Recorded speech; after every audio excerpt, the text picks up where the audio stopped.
Praise the Lord. கர்த்தருக்கு ஸ்தோத்திரம். இன்றைய வசனம்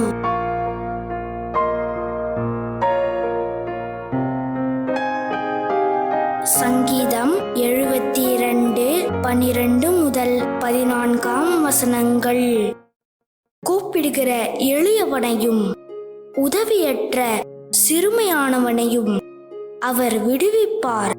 பலவீனனுக்கும் எளியவனுக்கும் அவர் இரங்கி எளியவர்களின் ஆத்துமாக்களை இரட்சிப்பார். அவர்கள் ஆத்துமாக்களை வஞ்சகத்திற்கும் கொடுமைக்கும் தப்புவிப்பார்.